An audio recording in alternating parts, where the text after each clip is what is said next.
네, 오늘 여러분하고 나눌 말씀은 올바른 신약적 헌금에 대한 말씀을 나눌 겁니다. 돈 얘기하려니까 갑자기 얼굴이 창백해지는 분들이 있을지 모르겠어요.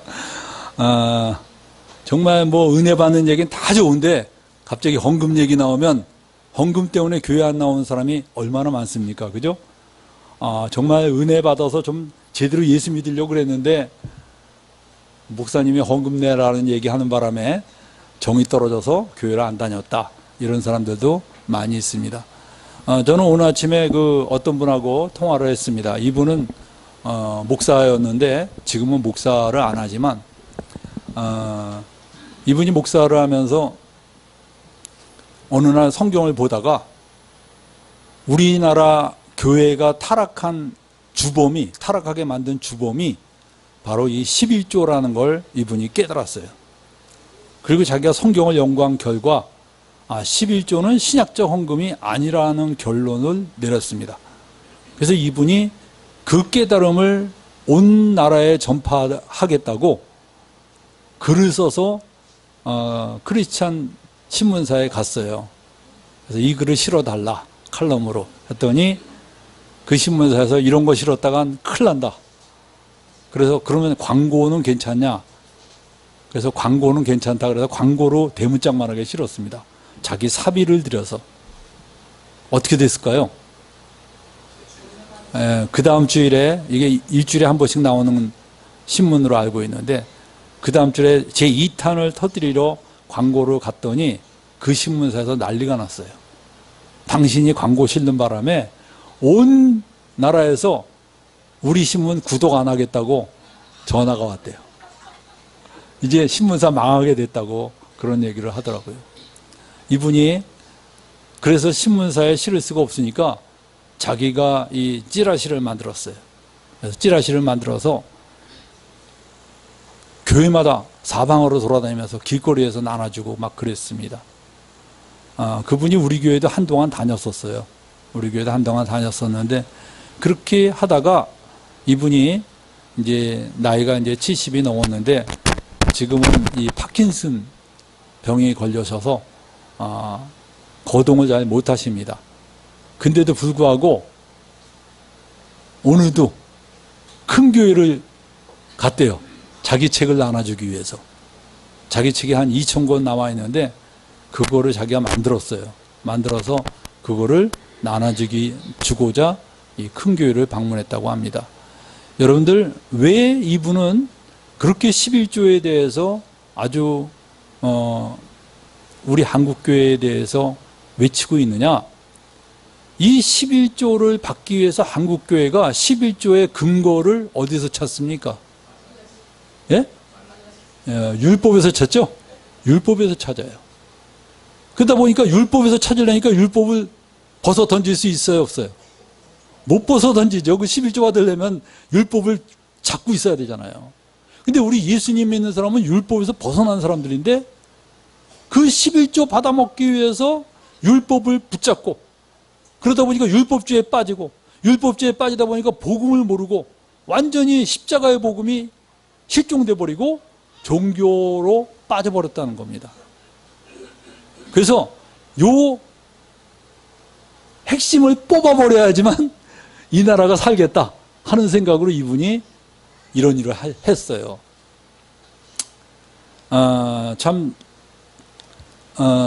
대단하신 분이라고 생각했습니다. 왜냐하면 그것 때문에 그는 결국 정상적인 목사 생활도 못하고 많은 교회로부터 배척을 당하고 정말 독야청청해야 될 그런 위기까지 몰렸습니다.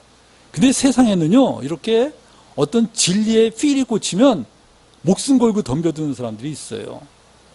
저는 그런 사람들이 있기 때문에 정말 세상에 아직도 이 빛이 살아있다고 봅니다. 마지막 빛까지 꺼버리면 어떻게 되겠어요? 근데 오늘날 많은 사람이 올바른 성경 헌금관을 안 갖고 있어요. 딴 것에 대해서 많은 설교를 듣지만 정작 이 헌금에 대한 정확한 성경에서의 말하는 메시지가 뭔지를 우리 포착 못할 때가 많습니다. 그래서 오늘 여러분하고 저는 이 헌금에 대한 말씀을 나누고자 합니다. 여러분들, 이거는 제가 신약교회 공부할 때 한번 다룬 거지만 다시 여러분하고 환기시키기를 원합니다. 우리 보면 헌금과 연보에 대해서 일단 어떤 분은 신약에는 헌금이란 없다, 연보밖에 없다라고 주장하는 사람도 있기 때문에 간단히 정리를 해볼 필요가 있습니다. 여러분들, 헌금이란 뭡니까? 헌금은 말 그대로 바친다는 게 헌금이에요. 드린다. 이게 헌금입니다. 연보는 사전적 의미가 자기의 재물을 내어서 다른 사람을 도와준다. 이게 연보입니다. 연보예요. 그런데 오늘날에는 신약에 와서는 헌금의 개념은 없고 연보의 개념만 있다. 그 말이 틀린 말이 아닙니다. 상당히 의미가 있는 말인데, 그럼에도 불구하고 신약에서는 헌금이 없느냐? 아니에요.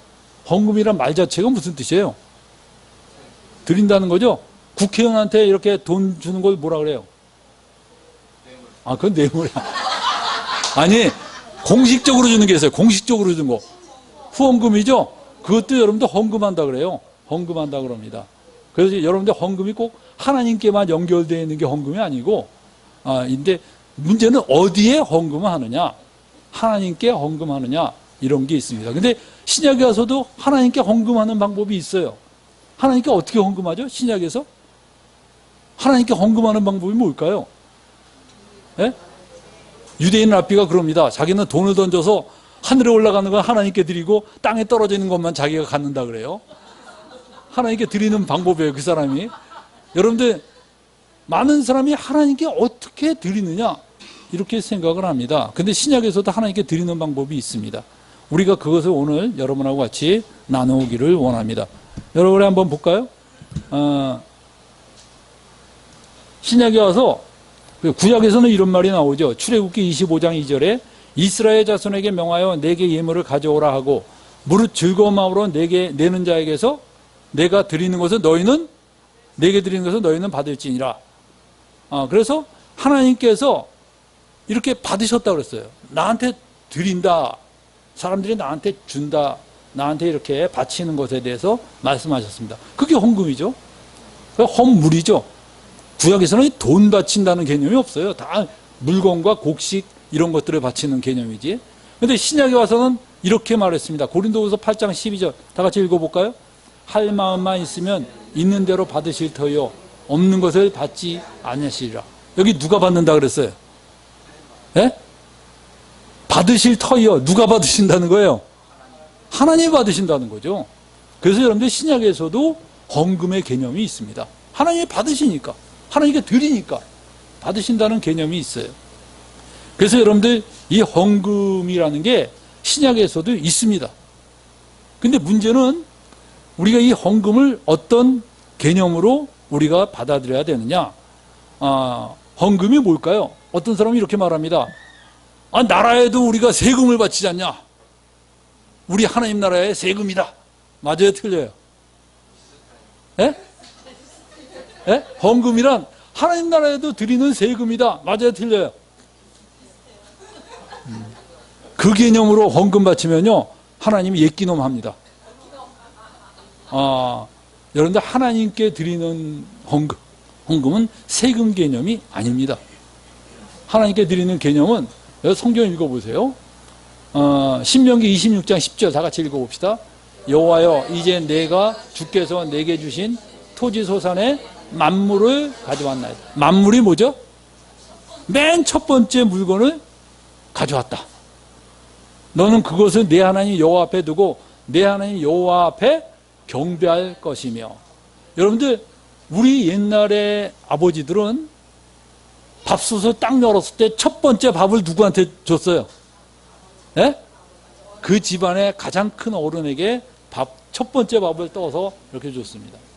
그게 무슨 의미죠? 첫 번째 밥과 두 번째 밥의 차이가 뭐가 있어요?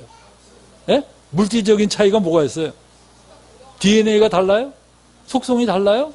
아니요, 똑같아요. 근데 첫 번째 밥을 떠서 드리는 의미가 뭐예요?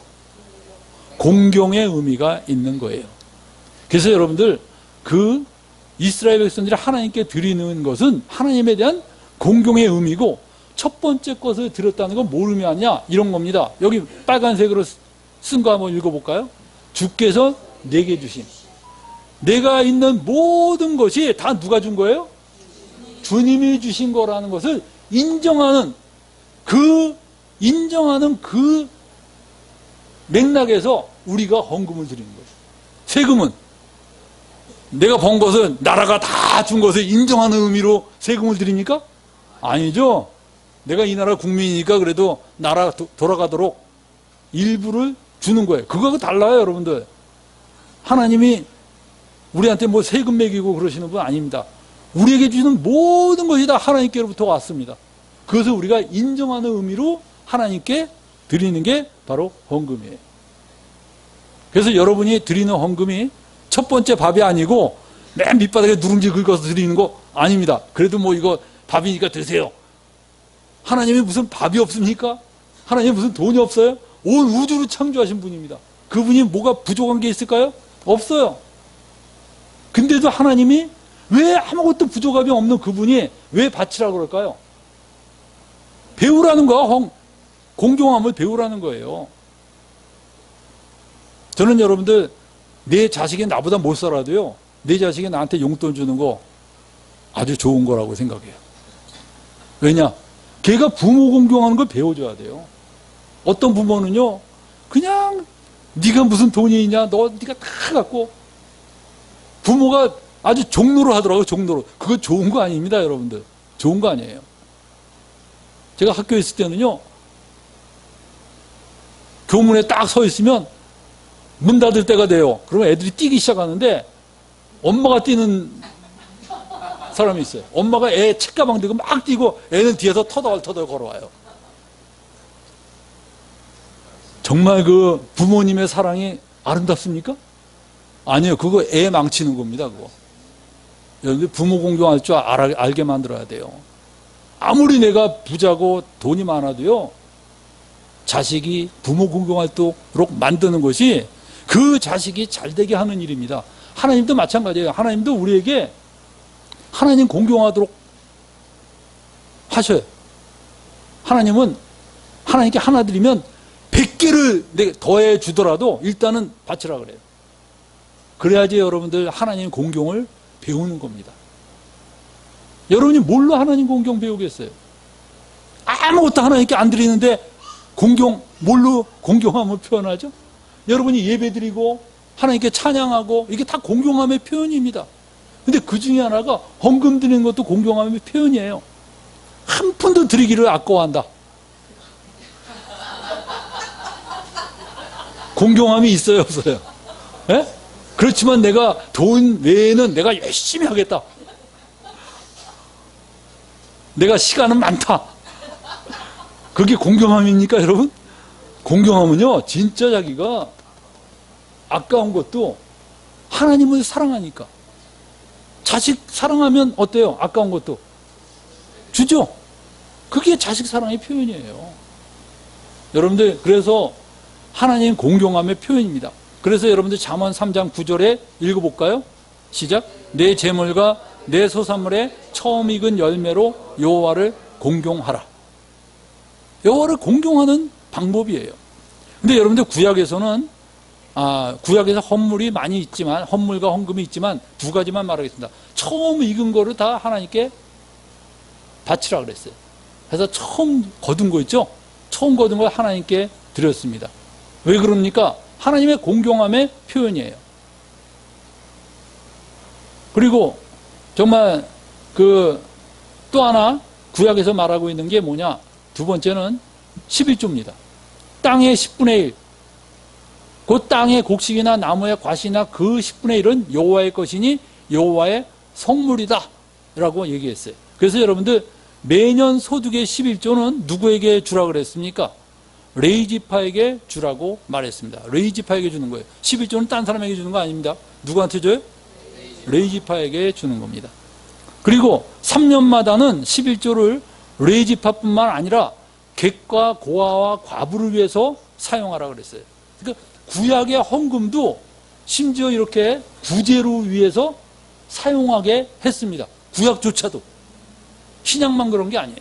구약에서도 3년마다의 11조는 자기 동네에 있는 레이지파와 객과 고와 과부를 위해서 그렇게 사용하라고 했습니다.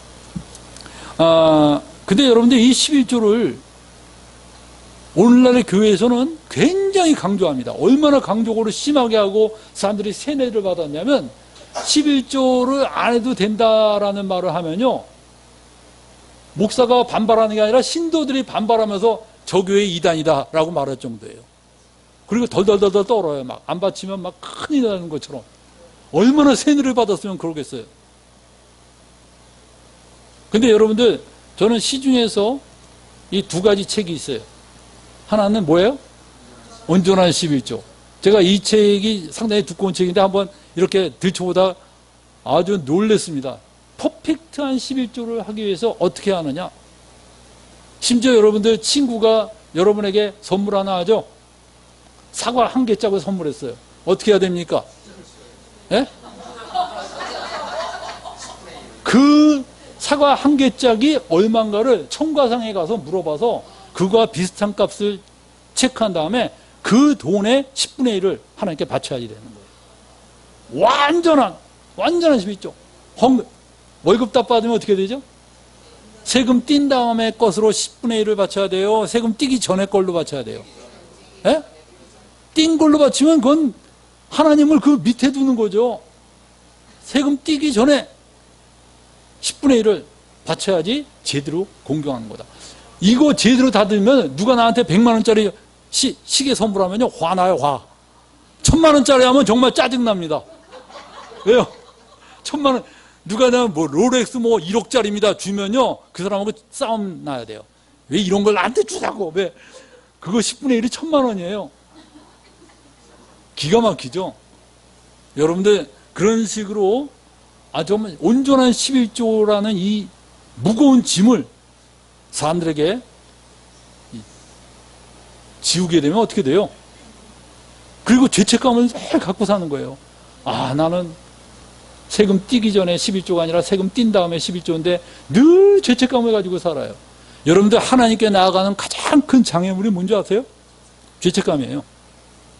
마귀가 하는 가장 최고의 그 전술이 뭔지 알아요? 죄책감입니다. 죄책감을 불어넣어줘 갖고 그것이 회개하면 좋은데 많은 사람이 죄책감을 불어넣고 하나님으로부터 도망가요. 그게 마귀의 전술이에요. 근데 전혀 죄가 아닌데 죄라는 걸 심어주는 게 마귀의 전략입니다. 성령은 뭐예요? 진짜 죄를 지적하고 회개하라는 거야.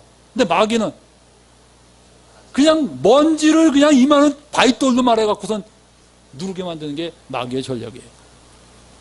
근데 여러분들, 마귀는 다 성경에 있는 말씀인데 마귀의 전략이 뭔지 알아요? 우선순위를 바꿔놓는 거예요. 우선순위를.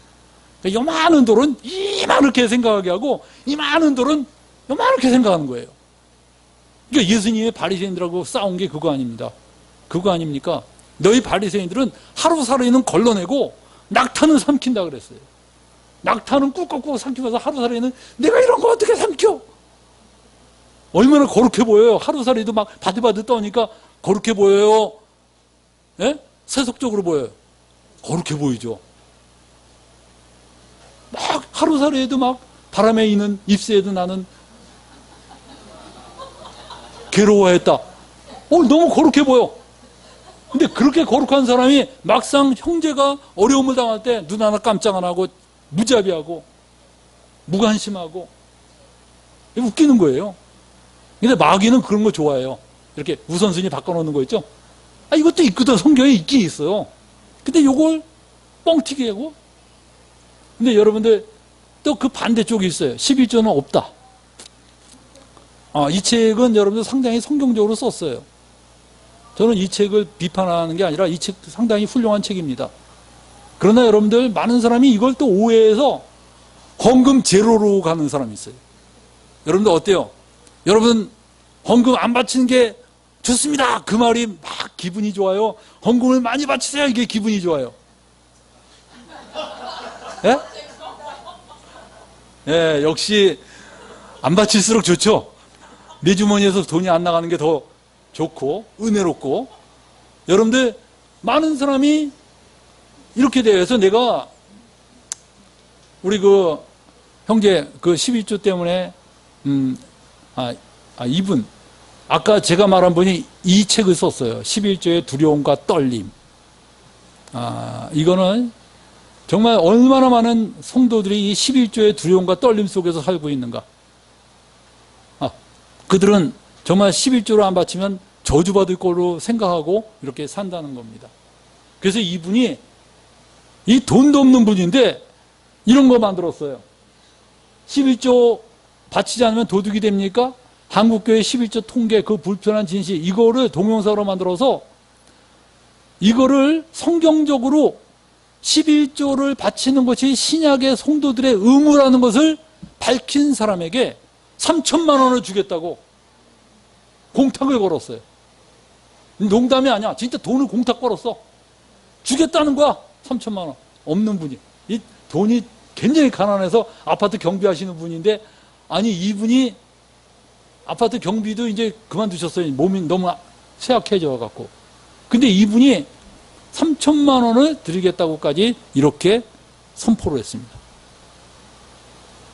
여러분들 어떻게 우리가 이 부분에 대해서 근데 이분한테 내가 그런 얘기를 했어요.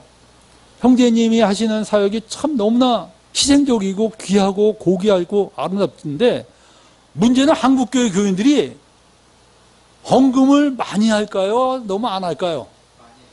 예? 실제로 많이 하는 분은 드물어요. 여러분들 제가 중국교회에다 이 11조 얘기했다가 아주 조금 곤욕을 치렀어요. 왜냐하면 중국교회 교인들은 헌금을 거의 안 해. 근데 11조는 성경적이 아니다. 그러면 어떨까요? 갑자기 그냥 얼굴빛이 빛이 나기 시작하죠. 드디어 헌금 안 할 핑계거리를 찾았다.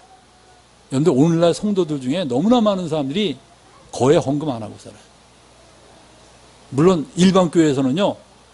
헌금 안 하는 것에 대한 압박을 하죠. 헌금 안 하면 집사도 안 줍니다. 그리고 11조 안 하면 장로는 포기해야 되고 정말 그런 식으로 압박을 가하다 보니까 눈치가 보여서 사람들이 헌금하는 척으로 하지만 실제로 여러분들 성경적인 헌금은 도대체 뭘까? 그래서 내가 그 목회하는 사람들 속사정을 들어보면 교인들이 너무 헌금 안 해서 아주 이 교회가 굴러가지가 않는다라는 말을 그런 하소연을 듣습니다. 근데 여러분들 그게 상당히 일리가 있어요. 헌금을 안 하면 어떡합니까? 교회도 이게 다 돈으로 돌아가는 건데 이게 헌금을 전혀 안 하면 어떡하겠어요? 근데 중국 형제들은 그 목사가 다 돈 낼 거라고 기대를 하고 있어요. 목사는 무슨 직업이 있습니까? 뭐가 있습니까? 그러니까 대단하더라고. 그래서 그냥 제가 그 부분에 대해서 분명하게 얘기를 합니다. 하나님께 드리지 않으면 아무것도 하나님 나라 이거 사역하는 사람들 어떻게 이걸 사역하느냐? 여러분들 저는 신약에 와서 헌금은 달라졌어요. 구약하고 다릅니다. 어떻게 달라졌냐? 첫째, 달라진 이유가 뭐예요? 첫째, 신약에서 뭐가 없어졌어요? 레위지파가 없어졌어요. 저는 어느 교회 사람들이 그럽니다. 우리도 구약에서 말하는 그 11조를 우리가 해야 됩니다. 여러분들 정말 성경 말씀대로 하려면요 11조 누구한테 갖다 줘야 돼요? 레위지파한테 갖다 줘야 돼요. 근데 레위지파가 어디 있어요? 이스라엘에 있죠? 이스라엘에 돈 날려서 보내야 돼요. 그쪽 레위지파 계좌를 터서 거기다 보내야 돼. 그래야지만 여러분들 그게 성경적으로 성경에 있는 말씀 그대로 하는 거예요. 근데 오늘날은 그러지 않잖아요. 교회들이 레위지파가 해야 됩니다. 근데 레위지파가 누구라 그래요? 예, 목사님들이 바로 레위지파다. 성경에 그런 게 어디 있어? 성경에 그런 말이 어디 있어요? 목사만이 레위지파라는 말이 있어요? 없어요. 그건 멋대로 만들어낸 거예요. 여러분들 성경에는 레위지파에게만 11조를 바쳤기 때문에 놀라운 일이 있습니다. 예수님과 예수님의 제자들 중에 11조를 받은 사람이 있을까요? 없을까요? 없어요. 왜 없을까요? 레위지파가 아니니까. 예수님 무슨 지파예요? 유다 지파예요. 베드로 유다 지파입니다. 바울, 예? 이 바울은 또 갑자기, 예? 베냐민 지파. 바울은 베냐민 지파예요. 그럼 그들이 11조 받을 수 있었어요? 없었어요? 그들이 신약에 와서는 레위 지파가 바뀌었습니다. 우리가 레위 지파입니다 하면서 11조를 받았더라면 어떻게 됐을까요? 예? 법적으로 돌에 맞아 죽습니다. 거기는 완전히 공식적으로 이건 사형에 해당해요. 왜? 사칭이 있기 때문에. 그래서 여러분들 신약의 초대교회 사도들은 한 명도 레위 11조를 받은 사람이 없어요. 왜? 레위 지파가 아니니까. 그럼 그들은 어떻게 생활했을까요? 11조 개념으로 생활한 게 아닙니다. 근데 이거를 오늘날에 아무도 체크를 안 해요. 그죠? 아니, 예수님과 예수님 제자들도 레위 지파가 아니었는데 어떻게 갑자기 오늘날에 목사가 레위 지파가 됩니까? 이게 누가 바꾼 거예요? 언제 이게 바뀌었습니까? 그 다음에 성전 건축물이 사라졌어요. 구약에서는요, 성전 건축이 있었어요. 그래서 그 성전에 헌금함이 있었습니다. 과부가 들어갈 때 뭘 했어요? 헌금함에 돈을 넣었죠? 그게 있었어요. 근데 신약에 와서는 그런 개념이 없어졌어요. 성전이라는 게 없어. 신약에서 이게 성전입니까? 예배당이에요, 이건. 성전이라고 그러면 안 됩니다. 성전은 예수 믿는 사람들이 모인 바로 그 무리 속에 하나님이 계시고 거기가 성전입니다. 그래서 예수님 믿는 사람들이 들판에 모이면 거기가 성전이 되고 집에서 모이면 그 곳이 바로 성전이 되는 거예요. 그 다음에 크리스찬들은 뭐예요? 율법에서 벗어났어요. 이제는 여러분들 크리스찬들의 규례는 율법이 아닙니다. 예수 믿는 사람들의 규례는 예수 그리스도 그분이 표준이 되는 거예요.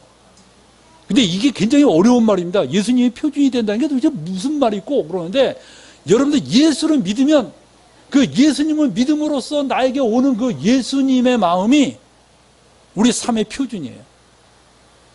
물론 예수님이 우리에게 말씀해 주셨죠. 그 말씀들이 다 율법으로서 주신 게 아니라 우리의 삶의 하나의 목표 그리고 규례로서 우리에게 주신 거예요. 원수를 사랑해라. 안 사랑하면 지옥입니까? 그런 식으로 준 거 아니에요, 여러분들. 주님은 원수를 사랑해라. 그게 예수를 믿으면 그 믿음의 삶 속에서 그게 성취가 되는 겁니다. 예수님이 우리에게 주신 계명은 하나예요. 뭐냐? 너희가 서로 사랑해라. 새 계명을 너에게 준다. 그거는요, 우리가 나는 아직 믿음이 없어서 필요 없어요. 그건 모든 크리스찬들이 받들어야 될 계명입니다. 여러분들, 그래서 우리 크리스찬들은 율법에서 벗어났어요. 그렇기 때문에 더 이상 구약적인 헌금을 들먹이면서 사람들에게 강요하면 됩니까? 안 됩니까? 안 됩니다. 그러면 신약에서의 헌금은 뭐냐? 이제부터 여러분들 잘 들으세요. 신약에서 그러면 헌금을 어떻게 바치냐? 아까 랍비처럼 돈을 던져서 하늘에 올라가는 건 하나님께 바치고 땅에 떨어진 건 내가 갖습니까? 하나님께 어떻게 드리죠? 하나님께 드리는 비법이 뭘까요? 하나님께 어떻게 드려요? 많은 교회에서는 그런 식으로 말합니다. 예배당에 드리는 게 다 하나님께 드리는 거예요. 맞을까요? 예? 예배당에서 헌금 시간에 내는 거 다 하나님께 드리는 겁니다. 맞아요? 예? 예? 뭐요? 비스무리하다, 비스무리. 비스무리하다. 여러분들 예배당에서 헌금통에 놓다고 헌금이 됩니까? 안 됩니까? 여러분들 그 돈이 어디에 쓰이냐에 따라서 헌금이 되느냐 안 되느냐가 달라지는 거예요. 여러분들 단순히 이 통에다 놓다고 헌금이 되는 거 아니에요. 신약에 와서는 어떤 게 하나님께서 받으시는 헌금이냐 알아야 되는데 첫 번째는 뭐냐? 형제를 돕는 게 하나님께 드리는 헌금이라는 거예요. 읽어보세요 한번. 마태복음 25장 40절. 임금이 대답하여 가라사대 내가 진실로 너희에게 이르노니 너희가 여기 내 형제 중에 지극히 작은 자 하나에게 한 것이 곧 내게 한 것이니라 하시고, 이렇게 형제를 돕는 게 하나님께 드리는 거라는 거예요. 그럼 어떻게 해야 돼요? 여러분들 교회에서 바로 이 형제들 이 서로 돕는 헌금이 오가야 돼요. 우리 교회는 서로 돕는 헌금 많이 오가는데 중요한 게 몇 명만 헌금하는 거예요. 거해! 그러면 안 됩니다, 여러분들. 여러분들이 나는 우리 집은 가난하니까 나는 누구도 안 도와도 돼. 그러지 마세요. 여러분이 아무리 어렵고 가난해도 형제를 사랑할 의무가 있어요. 나중에 여러분들 이 뒤에서 내가 다룰 텐데 아주 지극히 가난한 사람도 마케도냐 교인들은요 너무나 가난한데도 기쁨으로 헌금을 했어요. 형제를 돕기 위해서 그들이 자기 자신을 다 드렸어. 그게 여러분들 필요한 겁니다. 그래서 우리는 그걸 지정헌금이라고 합니다. 교회 내에서 어려운 형제를 지정해서 익명으로 이렇게 돕는 거예요. 그 다음에 여러분들 이 형제를 돕는 이런 헌금 우리 멤버들 잘 하고 있는데 여러분들 더 열심히 우리 도와야 됩니다. 그 다음에 여러분들 또 뭐가 있어요? 두 번째는 가난한 사람을 구제하는 겁니다. 한번 읽어볼까요? 누가복음 12장 33절 여기 뭐라 그랬어요? 너희 소유를 팔아 구제하여 낡아지지 아니하는 주머니를 만들라.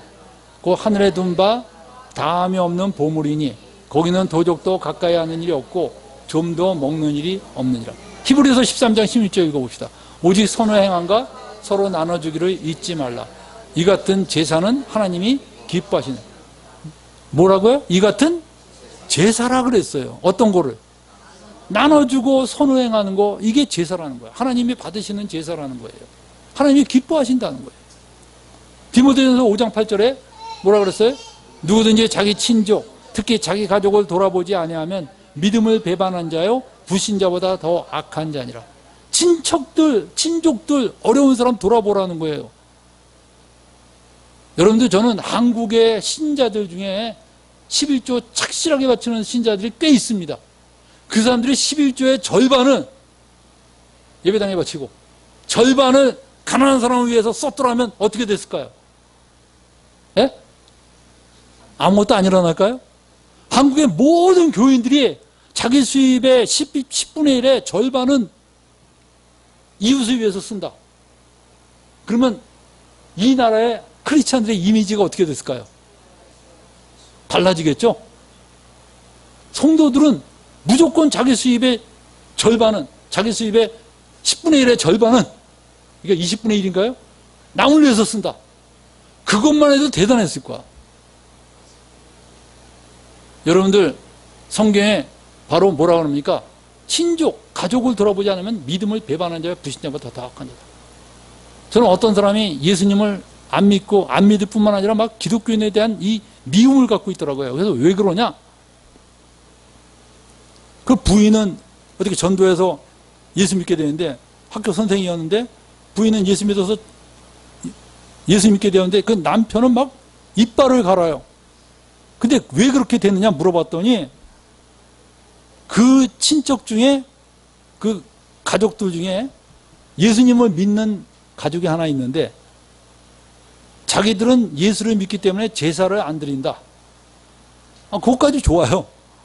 근데 제사를 안 드린다는 핑계로 집안의 어떤 일도 돈 한 푼 안 낸대요.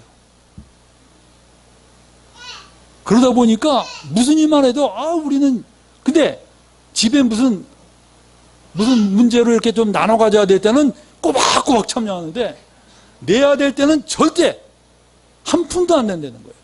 그럼 어떻게 되겠어요? 예수님 믿는 사람이 그러면 안 되죠. 그러니까 너무나 많은 사람이 뭔가 믿음을 자기 이익을 위해서만 사용하고 있어요. 여러분들 어떻게 해야 돼요? 친족들 어려운 사람 도우세요. 교회에다만 내지 마세요. 우리 교회 멤버들은 그런 거 아주 잘하는 것 같아요. 그러다 보니까 교회는 또 한 푼도 안 내놓으시는 분이 있어요. 근데 이게 참 부끄러운 고백이지만 제가 이 처음 서울로 올라왔을 때 그때 중국 선교부를 한참 만들 때였습니다.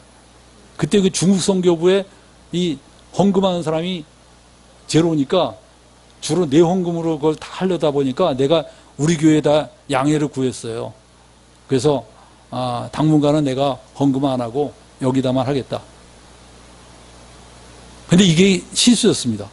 여기 조금이라도 했어야 되는데 이게 안 한 게 또 이게 모델이 돼갖고 이 정말 형제들이 전부 안 하기 시작하면 안 되죠. 우리 교회 난 우리 교회 헌금 정말 형제들 별로 안 합니다.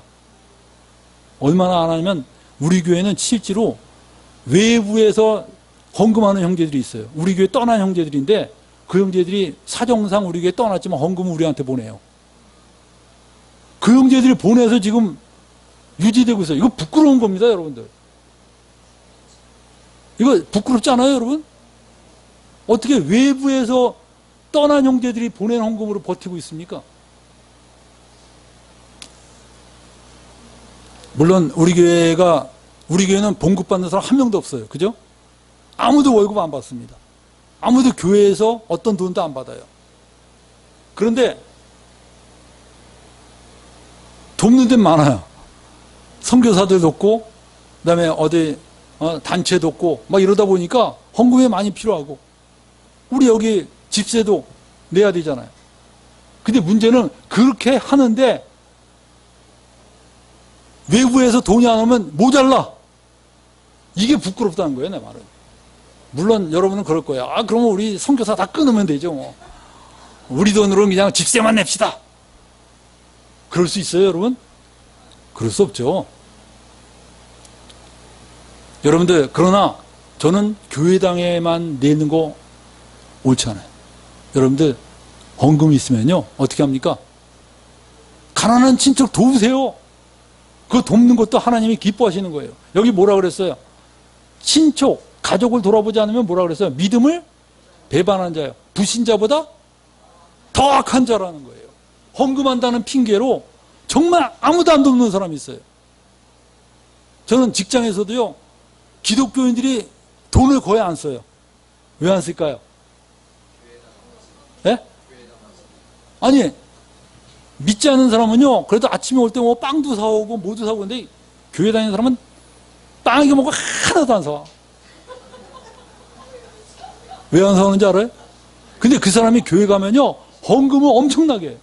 11조에다 헌금의 가지수가 어느 교회 가니까 60가지가 되죠. 60가지.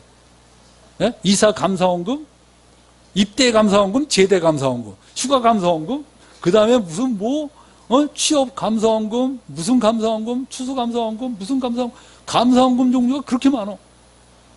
그렇게 열심히 내다 보니까 직장에서 돈 쓸 수가 있어요, 없어요? 예? 없죠. 그러니까 어떻게 돼요? 예수 안 믿는 사람들이. 기독교인들은 전부 말만 잘하고 인색한 사람들이야. 왜 그렇게 사시냐고요. 저는 대평교회 한 형제는 의사인데 그 형제가 이런 헌금관이 깨닫고 나서 크리스마스 때 정말 자기 병원에 그 일하시는 분들 있잖아요. 그죠? 청소하는 분도 있고 뭐 하는데 그분들한테 자기가 헌금을 헐어갖고 전부 선물을 돌렸다 그래요. 잘한 겁니까? 못한 겁니까? 예? 근데 일반 교회에서는 깜짝 놀랍니다. 네가 뭔데 하나님의 헌금을 함부로 쓰냐? 난 그렇게 말하는 사람한테 그렇게 말하고 싶어요. 그럼 넌 뭔데 성도들 헌금 받아서 네 마음대로 쓰냐? 성도들 헌금은 지 마음대로 다 바치라고 그랬고 자기는 그냥 목사라는 이유로 지 멋대로 써. 얼마나 이거 무서운 일입니까? 그게 더 무서워. 얘는 자기 헌금을 자기가 썼지만 이거 남의 헌금 받아서 지 멋대로 쓰면 되겠어요? 가난한 사람이 학교 간다는 건 학비 하나 제대로 못 주면서 자기 친구가 외국 유학 간다니까 친구 자식한테 장학금 펑펑 주고 말이야. 진짜 사람들이 성경 하나님을 두려워 안 해요. 여러분들 성경 말씀대로 여러분이 쓰는 게 하나님을 경외하는 겁니다. 그리고 여러분들 세 번째 뭡니까? 사역자를 돕는 겁니다. 함께 수고하는 자가 되라. 마가복음 9장 41절 읽어봅시다. 시작. 누구든지 너희를 그리스도에게 속한 자라 하되 물 한 그릇을 주면 내가 진실로 너에게 이르노니 저가 결단코 상을 잃지 않으리라. 여러분들 우리가 사역할 때 내 사역의 대가로 돈 받고 그러면 안 됩니다. 내가 어떤 병자를 기도해 줬어요. 암이 났어. 그 암 난 사람이 나한테 헌금하고 싶을까요? 그러지 않을까요? 아니 거꾸로 말합시다. 여러분이 암에 걸렸는데 누가 날 기도해 주는데 암이 났어. 예? 100만 원이 아깝겠어? 200만 원이 아깝겠어? 예? 안 아깝죠? 정말 기쁨으로 줄 수 있을 거예요. 근데 그거 받으면 돼요, 안 돼요? 예? 나는 일부 받겠다. 받으면 안 돼요. 받으면 안 됩니다. 그거 받는 순간에 하나님의 은사가 여러분들 사라지는 거예요. 하나님의 은사는요, 전적으로 무료예요. 그 정신을 실천하지 않으면 안 됩니다. 받으면 안 돼요. 그러나, 만약에 그 사람이 예수 믿고 성장했어. 근데 내가 병 고치는 사역하느라고 나는 아무도 날 공급해 주는 사람이 없어요. 그럼 어떻게 해야 돼요? 도와야 되죠? 그 도울 때 내가 뭐가 됩니까? 그 뒤에. 그게 바로 나의 사역의 동역자가 되는 거예요. 동역자. 사역을 동역할 수는 있지만 대가로 받지는 말라는 거예요. 누가 나와 동역하겠다, 그래서 돕겠다 그러면 도울 수 있지만 내가 뭘 해줬더니 그 사람이 고맙다고 뭘 준다, 받으면 안 됩니다. 그랬더니 뭐 암을 고쳐줬더니 고맙다고 고구마 하나 줬다, 그런 건 받아도 돼. 예? 뭐 감자 뭐 한 사발 줬다, 이런 거 받을 수 있어. 그러나 여러분이 돈 받고 대가 받고, 아닙니다. 우리가 무슨 돈 받는 의사입니까? 아니에요. 여러분이 정말 이런 정신을 가지고 하는데 사역자를 도와야 될 거 아니에요. 사도 바울이 여러분들 일체 그 신도들 헌금 받지 않았어요. 얼마나 사도 바울이 그 고린도서에 쓴 거 보세요. 차라리 죽을지언정 이렇게 썼어. 야, 그 정도로 지도가게 안 받았어요. 그러니까 사람들이 막 주면 안 받겠다고. 나는 풍부하다. 오히려 도와. 막 사도 바울이 그랬어요. 그러다가 바울이 감옥에 갇혔어요. 감옥에 갇혔을 때 빌립보에 있는 사람들이 바울이 감옥에 갇혔다는 얘기를 듣고 헌금을 보내는데 걱정합니다. 안 받으면 어떡하지? 안 받으면 어떡하지? 정말. 근데 바울이 그 헌금을 보는 순간에 눈물이 왈칵 나는 거예요. 왜? 왜 그럴까요? 예? 이건 동정이나 구제가 아니죠. 뭐예요? 그 속에 뭐가 담겼어요? 사랑이 담긴 거예요. 그래서 바울이 그걸 받으면서 뭐라 그래요? 에바브로 디도 편에 너희의 준 것을 받음으로 내가 풍족하니 이는 받으실 만한 향기로운 제물이요 하나님을 기쁘시게 한 것이다 라고 말하고 있어요. 바울은 이렇게 말합니다. 내가 부족해서 말하는 게 아니다. 그러면서 한 말이 뭔지 알아? 나는 풍부에 처할 줄도 알고 빈곤에 처할 줄도 안다. 내게 능력 주신 자 안에서 내가 모든 것을 할 수 있다. 이렇게 말하는 사람이에요. 그게 바로 그 맥락에서 나왔는데, 그런데 너희가 준 것을 받았을 때 너무 기쁘다는 거예요. 왜냐? 그 물질이 기쁜 게 아니라 그 속에 담긴 사랑이 너무나 감격스럽고 감사하다는 겁니다. 여러분들, 우리가 바로 이런 사랑의 동역자가 돼야 돼요. 그래서 여러분들, 사역자들 돕는 거 기쁨으로 도우세요. 근데 여러분들, 그 다음에 네 번째는 그리스도께서 교회에 주신 사명을 이루기 위해 드려져야 됩니다. 마태복음 28장 19, 20절 다 같이 읽어볼까요? 그러므로 너희는 가서 모든 족속으로 제자를 삼아 아버지와 아들과 성령의 이름으로 세례를 주고 내가 너에게 분부한 모든 것을 가르쳐 지키게 하라. 볼지어다 내가 세상 끝날까지 너희와 항상 함께 있으리라 하시니라. 여기 뭐라 그랬어요? 온 세상에 가서 복음을 전하라는 거야. 물어봅시다. 여러분들 복음 전하고 있어요?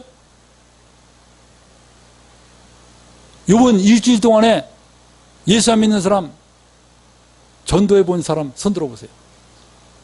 손 들어보지 말고 그냥 이렇게 손만 이렇게 가슴에 올려보세요.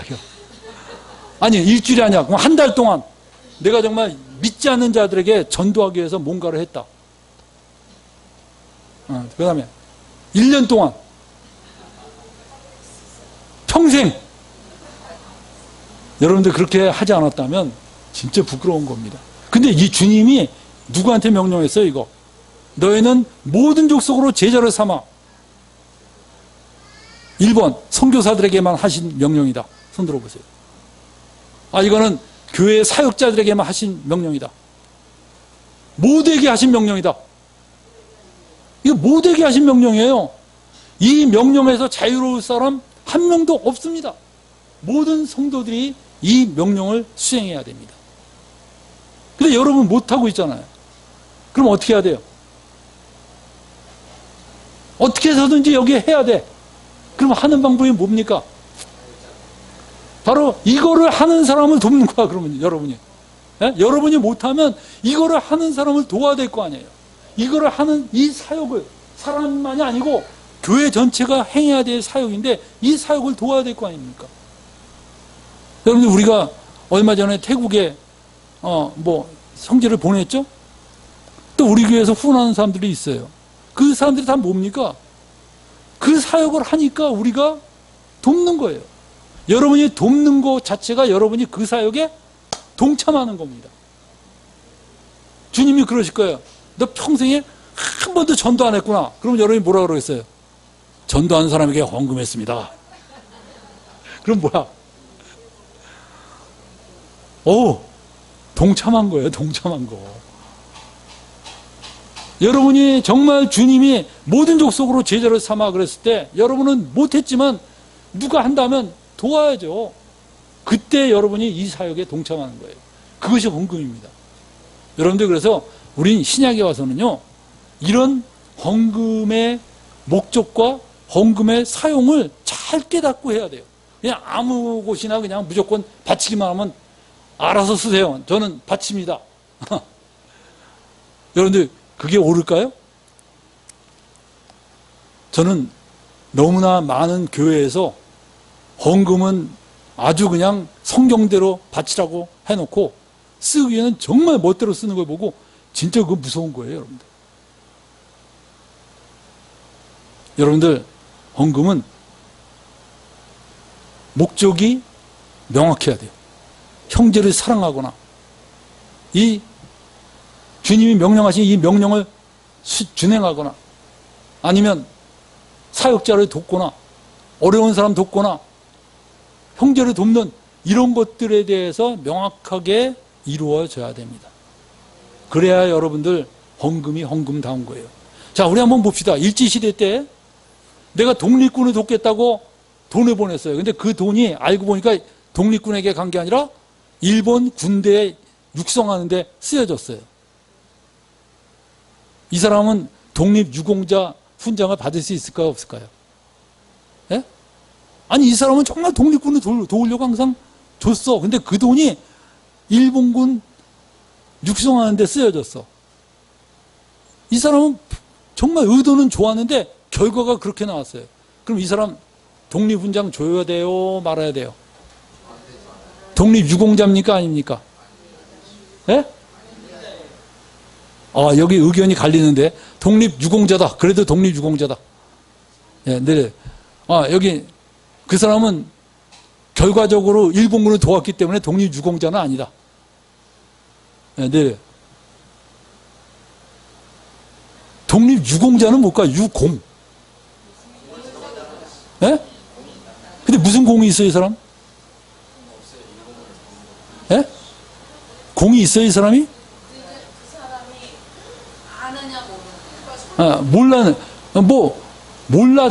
알았으면 안 했겠죠. 몰랐지만 아무튼 사용이 안 됐어. 마음은 독립유공자가 아니라 독립마음 칭찬, 그거는 있었을지 모르지만, 유공자가 될 수 있을까요? 여러분이 드리는 헌금이 엉뚱한 데 쓰여졌다면, 과연 하늘나라에서 상이 있을까요? 하나님이 그 마음은 보시겠죠. 그 마음에 대해서 하나님이 정말 받으시고, 과부의 둘의 돈이 정말 그 마음을 보시고, 그 과부의 마음을 칭찬하실 수 있어요. 그러나 유공자는 아닙니다. 여러분이 그 돈이 무엇을 위해서 쓰였냐? 여러분들 그 당시에 과부의 둘의 돈은요, 그래도 하나님께 제사 드리는 레이지파를 위해서, 그리고 하나님께 제사 드리는 제사장을 위해서 쓰여졌어요. 그 제사장이 부패했을지라도 그 당시에 예루살렘에서 제사 드리는 것은 하나님의 공식적으로 인정한 그런 위치고 신분이고 그겁니다. 여러분들, 그렇기 때문에 여러분이 헌금할 때는요, 이것이 어떤 목적으로 드려지는가를 정확히 파악하고선 드릴 필요가 있어요. 여러분이 이런 식으로 헌금을 드릴 때 하나님께서 즐겨내는 자를 사랑하신다고 말씀하셨습니다. 여러분들, 오늘 이게 굉장히 많은데 두 가지만 딱 하고 마치겠습니다. 구체적으로 실천합시다. 여러분들 어떻게 실천할까요? 신약에 와서는요, 11조가 아닙니다. 그럼 뭐예요? 만약에 11조다라고 말하면 다시 이렇게 말해요. 그러면 누구에게 바쳐야 되느냐? 11조는 목적이 분명해요. 11조의 목적은 누구예요? 레이지파예요. 11조다라고 강조하면 얘기하세요. 그럼 레이지파가 누구냐? 그거 대답 못하면요, 안 됩니다. 아브라함도 11조를 바쳤는데 누구한테 줬어요? 멜기세덱에게 줬어요. 아멜에게는 주지 않았습니다. 어떤 사람은 아브라함이 율법 이전 사람이니까 11조는 율법 이전에 이미 아주 중요한 거다. 그렇게 따지면요, 안식일은 창세 때 만들어졌어요. 창세기 처음 만들었어요. 안식일은 언제예요? 토요일입니다. 그거 왜 바꿔요? 제 멋대로 막 바꾸면서 함부로 막 갖다 붙이면 기독교가 뭐가 되는지 알아요? 유대교 짝퉁이 돼버려요. 그러면 안 됩니다. 여러분들, 신약에 와서는 헌금이 뭐예요? 11조가 아니라 여기 읽어보세요. 고린도후서 9장 6절 7절 시작. 적게 심는 자는 적게 거두고 많이 심는 자는 많이 거둔다 하는 말이로다. 각각 그 마음에 정한 대로 할 것이요 인색함으로나 억지로 하지 말지니 하나님은 즐겨내는 자를 사랑하십니다. 여기서 어떻게 하라 그랬어요? 각각 마음에 정한 대로 해라. 마음에 정한 대로 하라는 거예요. 여러분들, 어떤 사람은 10분의 1을 하지만 어떤 사람은, 가난한 사람은 어때요? 20분의 1, 50분의 1 바쳐도 괜찮아요. 여러분들 10분의 1이 부자한테는요, 많은 게 아닙니다. 1억을 번 사람 10분의 1은 얼마예요? 1,000만 원, 되게 많죠? 근데 생활보호 대상자로 60만 원 받았는데 거기서 10분의 1은 얼마예요? 어느 게 많아요? 예? 우리가 볼 때는 1,000만 원이 훨씬 많네. 그렇지만 그 1억 번 사람은요, 1,000만 원 바쳐도 얼마가 남아요? 9천만 원이 쓰고도 남어. 근데 60만 원 번 사람이 6만 원 바치면 어떻게 되는지 알아요? 진짜 말도 못하게 힘들어요. 10분의 1이. 여러분들, 우리 교회 어떤 형제도 옛날에 사역자 형제가 있었는데, 그 형제가 한 달에 130만 원으로 4식구 사는데, 자식이 새우깡 사달라 그러면 가족 회의를 한대요. 난 그 말을 듣고선, 야, 정말 우리가 조심해야 되겠구나. 누구는 돈 펑펑 써도 아무렇지도 않은 사람이 있고, 누구는요, 새우깡 하나 사 먹는데도 가족 회의를 해야 될 정도로 그런 집이 있어요.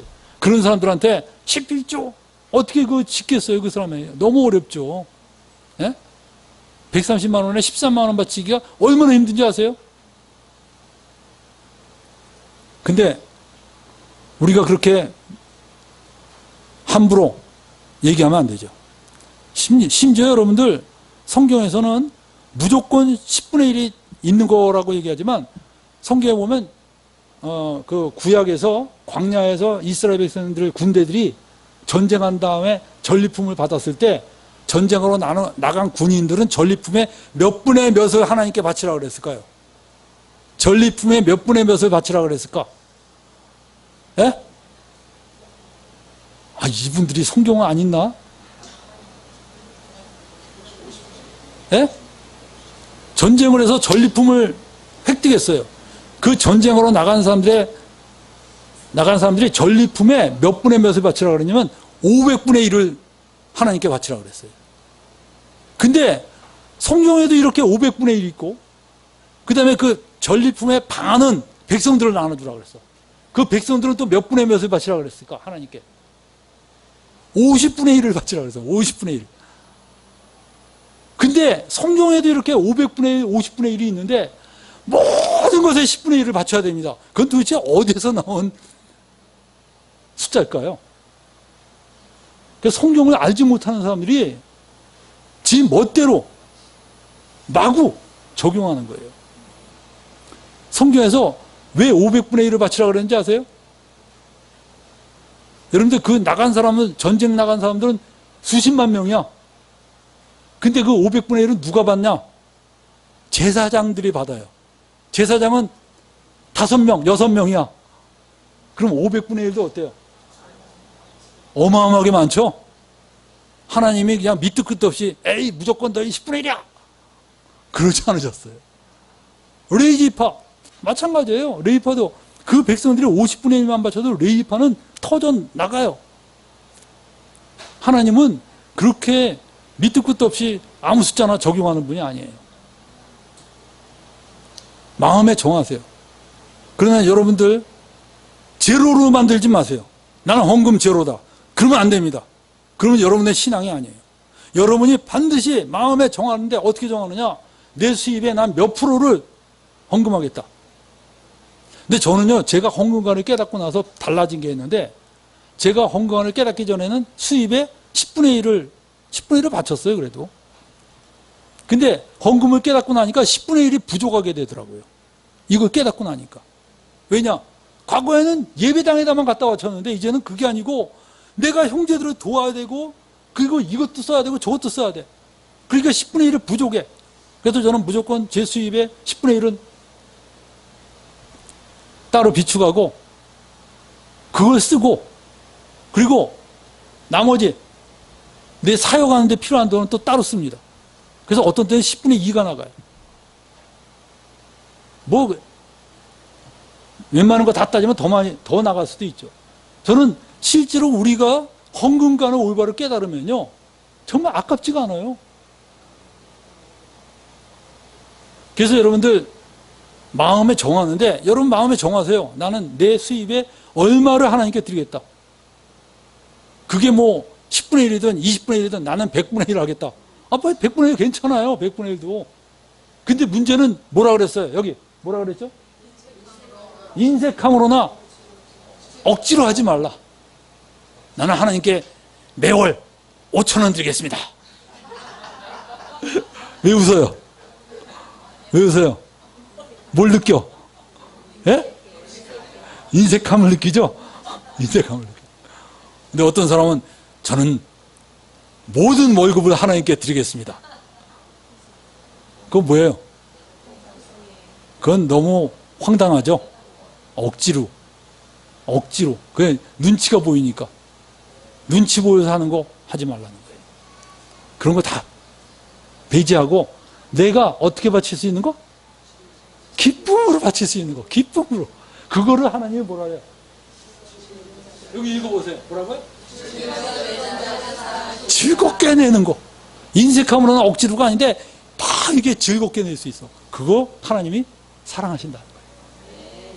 여러분은 정말 우리가, 그래서 여러분들, 저는 여러분에게 이렇게 말해요.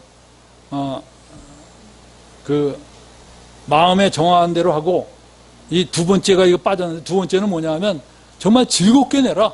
이게 헌금의 구체적인 실천 방안입니다. 여러분들, 그래서 통장 하나 만드세요. 오늘 당장 헌금 통장 하나 만드셔서 앞으로 모든 수입의 일부는 여기다 넣자. 그리고 그 통장에선 사용 목적이 분명해야 됩니다. 친척 중에 어려운 사람 도우세요. 거기서 덜덜 떨지 마. 예? 공포에 떨지 마세요. 그 돈에서 또 형제들 어려운 사람 있다, 도우세요. 그 통장 없이 나는 내킬 때마다 합니다. 굉장히 훌륭해 보이죠? 그 사람 1년 동안 내킬 때마다 한 거 다 모아보면 그야말로 부끄러울 거예요. 내킬 때마다 하지 마세요. 딱 마음에 정하세요. 매년 초에 정해. 지금까지 안 정하신 분 이제라도 정하세요. 그리고 매년 초에 갱신하세요.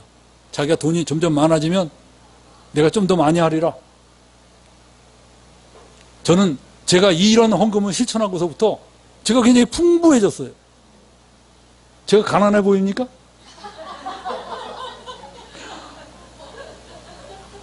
제가 좀 이런 말 하면 좀 뭐라 그러지만 우리 교회에서 내가 제일 부자인 것 같아. 아닌가요?